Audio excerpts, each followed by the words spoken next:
Hi, my name is Crystal Hendricks, and today we'll be speaking about intersex rights in Africa.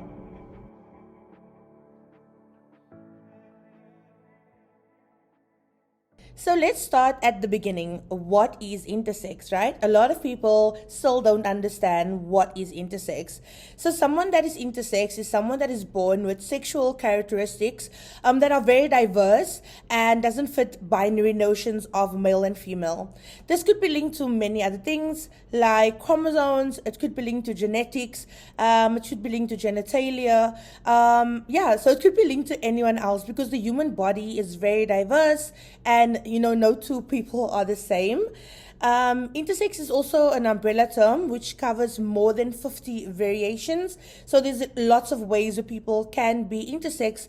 Often people find out that they are intersex at birth, and some also find out later stage when they are an adult or they are going through puberty and they have different complications.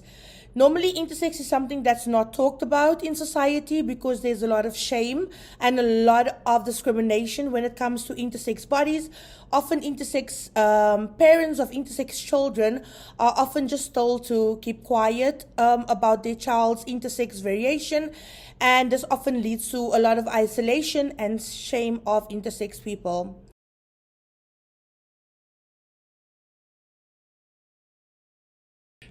So when we're speaking about SOGIE SC issues, normally the first part, sexual orientation, we speak about lesbian, bisexual, queer or gay persons. When we speak about gender identity, this is the gender identity that someone decides for themselves and are always linked to transgender issues or people's own gender identity issues. When we come to sexual characteristics, this is where intersex people fit in because bodies are very diverse and we are all not born with the same sexual characteristics. Intersex people are then categorized within the sexual characteristics, right? And growing up, we all think that gender is binary, we think sex is binary, and we think women have XX chromosomes and male have XY. While intersex people has shown that sex and gender is definitely not binary but on a spectrum, because you can be an intersex woman like me with an XY chromosome, which means that this is not just for males but it is for women as well. It's also important that we note that not all intersex people are queer, right? Intersex is labeled under the LGBTQI plus community, but as an intersex person, right, being intersex is linked to your sex and it's not linked to your sexual orientation, which means that you can be intersex and be lesbian, you can be gay, you can be bisexual, and also when it comes to your gender identity, you can even be an intersex person that identifies as transgender because you are transitioning from the sex that was assigned to you at birth. Right?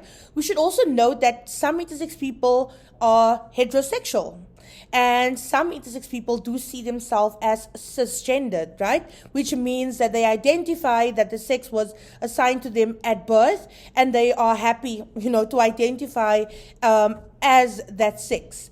So when often we come in spaces where intersex people are with the queer community, we shouldn't just assume because you are intersex, you are queer. This conversation needs to be had with the intersex person themselves to understand their sexual orientation or to understand their gender identity, because it could be very different. Often we've also seen in certain countries, especially when it comes to Africa, where there's a lot of criminalization, we have seen that intersex groups succeeded in doing some work because they've ensured that their government understand that being intersex is linked to sexual characteristics and is linked to diverse bodies of sex. And this has allowed them to come into spaces where they can talk to their governments and have conversations about intersex people's rights. And obviously, depending on your country context, this is very powerful that your government understands that its sexual characteristics, because this can allow them to write laws to protect intersex people. On the other hand, this can also be very harmful because we do have intersex people that do identify as part of the LGBTQ community, and then sometimes they can feel isolated and feel like they've been left behind. But we also understand that when it comes to intersex, it's very pathologized, right? So it's very medicalized. And often in countries, to just get your government to look at it, you need to ensure that they understand that this is linked to sexual characteristics. We've seen in Kenya where the census actually counted intersex people because the Kenyan government understood the sexual characteristics part of being intersex. And also when we think of these spaces that we are in, it's oftentimes that within queer spaces or in LGBT spaces, we found that the community does not always know about the lived realities of intersex people. Sometimes not everybody is aware of what makes up an intersex person.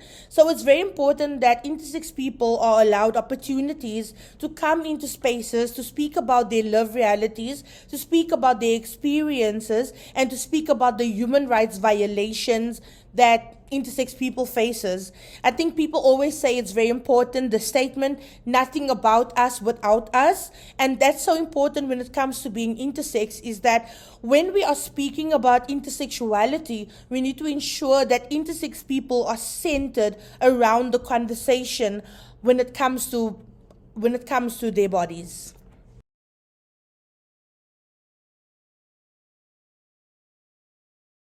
So intersex rights are human rights. Intersex people deserves bodily autonomy and self-determination. Intersex people are the one that needs to decide what and what does not happen to their body. Intersex people also have the right to legal gender recognition, and therefore we need to have policies in place that recognizes intersex people as not female and as not male, but as intersex people.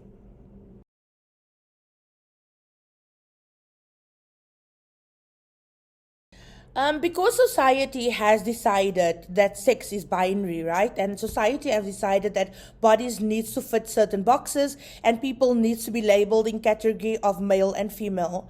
When intersex children are born, normally a sex gets decided for them. And this is through a process of intersex genital mutilation.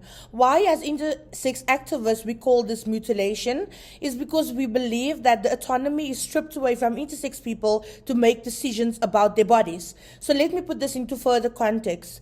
So intersex children are forced to go through medical surgeries, and these are cosmetics procedures to make sure they fit the binary notions of what a male and female should look like.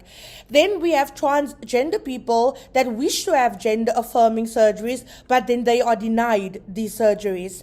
So when we're looking at the social aspect, is that people want us to fit into boxes and they do not want you to exist outside of these binary boxes. Therefore, they force intersex children into these surgeries to make them fit a box as society believes gender or sex should be like, and they refuse transgender people the same medical affirming surgeries. The situation that we have with legal gender recognition for intersex people, which is a very sensitive subject, most often a sex is assigned for an intersex child at birth. So doctors will decide that this is your pattern and we will decide you will be a female. Or doctors will decide you will be a male. When the intersex child comes in age and either their body starts naturally transitioning or they wish to transition medically, they are faced with issues where they are unable to obtain legal gender recognition. So what this means is that doctors are deciding a sex and a gender for an intersex child. But when the intersex child comes into their own and decides the gender for themselves, they are forced in pathologizing experiences where they have to prove who they are. So what we are saying as intersex activists is that if you can medically decide a sex or a gender for an intersex child, therefore the intersex person are then also allowed to decide a gender for themselves when they come in age. Also within society, being intersex, especially in Africa, is still seen as a bad omen. Intersex people being born in very rural areas are seen as witchcraft, They are seen as a curse on the family, and this often leads to the infanticide, which is the killing of intersex children. There's been lots of research within Africa and also recently within South Africa in the Northwest and Northern Province, where midwives spoke about if they can see visible sexual characteristics at birth of an intersex child, they would actually snap the neck of the intersex child and inform the family that it was a stillborn. And this is the realities that we are facing as intersex people in Africa. People always associate intersex with not being normal because society has forced us in believing that sex is binary, and society has forced us into believing that you only get male and female. And no one is speaking about that sex includes intersex identities as well. So when we look up at laws that affirms and protects intersex children, the perfect module for us to look at is the laws in Malta. In 2015, Malta put in laws in place that says when an intersex child is of age between 12 and 15, they can decide if they want any medical surgery on their bodies, or they can decide to transition to the gender that they identify as an intersex person. The reason for this, it's very important that we give intersex children autonomy and self-determination so they can decide what they wish to do with their bodies. In South Africa, or in Africa, there are no laws that protects intersex children. This means that a sex is assigned at birth by doctors, a sex that they think is fit for you as an intersex person. And assigning this sex leads to multi-challenges for intersex children, right? We could have an intersex child that was assigned a male at birth and going through puberty, and that develops different sexual characteristics like breast, or developing a period, or going through feminizing experiences. This then harms the intersex child on multiple levels. Firstly, the child feels isolated at school. The child feels that they don't belong in the body that they are in. They don't feel that they conform to society. And when we've done research on intersex people in South Africa, we have seen that many intersex people actually leave school during puberty. And the reason for this is because a sex and a gender is assigned for them, and then their body naturally develops differently to what was decided for that.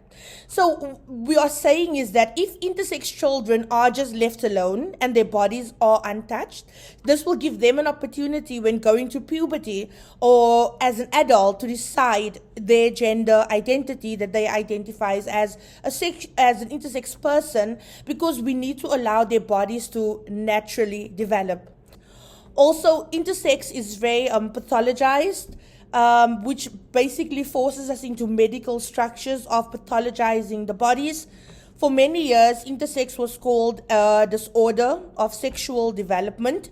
In the last few years, they've changed it from a disorder to calling it differences in sexual development. But basically, what medical society is saying is that we are not normal. They still want to call it a difference. They want to call it a disorder. They want to call it a disability. But we have proven that being intersex is a natural development of how diverse human bodies can be. If intersex people could just be left alone to live their life, intersex people will be fine, and intersex people will just exist. We have many research on intersex people that has never gone through surgeries, that are living happy and healthy lives and did not have cancer or any illnesses connected to being intersex.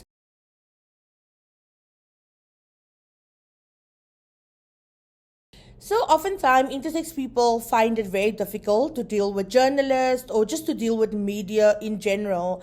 And what we need to remember is that intersex people's bodies has been on display since the moment their intersex identity were discovered. Intersex people get treated like a science project by doctors, and oftentimes they don't just see one doctor, but they have to see multiple doctors that basically puts their bodies on display and that uses their bodies for research.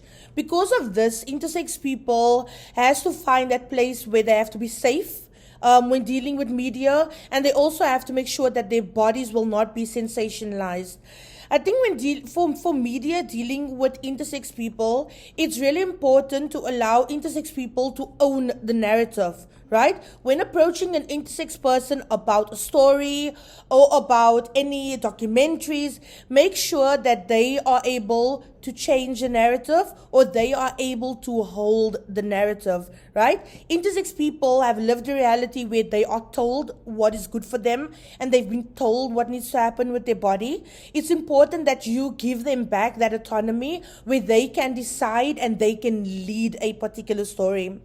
Also, journalists has been very focused on genitalia. And we've also realized that intersex people are so diverse, and this is not about genitalia.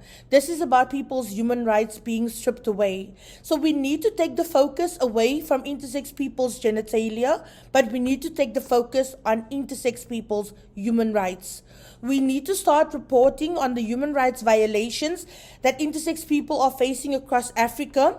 In a similar way, when we look at feminism reporting on FGM, which is female genital mutilation, and we see this big uproar about this, where we are not speaking about the genitals of females, but we are speaking of the human rights of these females that are having their bodies mutilated. In the same way, we need to bring back the conversation to intersex people that is not about their genitalia, but about their human experience. Also, for journalists, it's very important because of the stories of intersex people. These stories are often stories of hardship, and they are stories that has a lot of trauma, where intersex people has always been the victim. It's important also to allow them to have stories of change, stories of power, and stories of intersex joy, and also stories of intersex people reclaiming back their autonomy and their power over their bodies. And journalists wanting to work with intersex people, it's very important to do research on intersex people and all the intersex variations that exist under the intersex umbrella. It's also important to know that no two intersex people are the same, and that all intersex people are different, and we have different stories and come from different backgrounds, right? There are also intersex people that are pro-surgery, but this comes with pro-choice, right? So people that want surgery because they chose to have surgery. So the narrative is not always that we need to ban surgery on intersex people. The narrative is that people need to have a choice if they want to have surgeries performed on their bodies. We also need to always ensure that intersex people are comfortable, and at any time that they want to change the narrative or decide that they no longer wish to continue with the interview, we should respect intersex people's autonomy and their privacy at all times.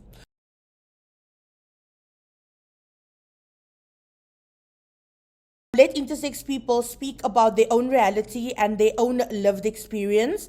Like I said, no two intersex people are the same. We are all very different. So it's always important to get a personal story. Also, in the past, when doing intersex interviews, people has asked me often about castesemania, which I feel that castesemania is not out about being intersex. They never said on any public platform that they are intersex, but because of their medical history being of public knowledge, people are making the assumptions that they are intersex. So do not ask intersex people about other intersex people. Let them speak about their own reality and their own stories. It's also important to speak to intersex people about their experience and with their families, right? Often intersex people do not have strong relationships with their families because of the isolation and the erasure of intersex bodies. And oftentimes there are intersex people that have great relationships with their families. So we should also be sensitive when we're speaking about the topic of families, because not all intersex people have great relationships. It's also very important to not label intersex people based on infertility. A lot of intersex people do experience infertility, but there's a big community that does not experience infertility as well. The same way we do not question women about fertility, in the same way we should not be questioning intersex people about fertility, but allow them to speak on what they are comfortable in speaking about. I think it's also very important, like we said, about not speaking about genitalia and not making that the main focus, but speaking about the intersex person's experience. I think just in general, not speaking about people's bodies, it's a great way to start there.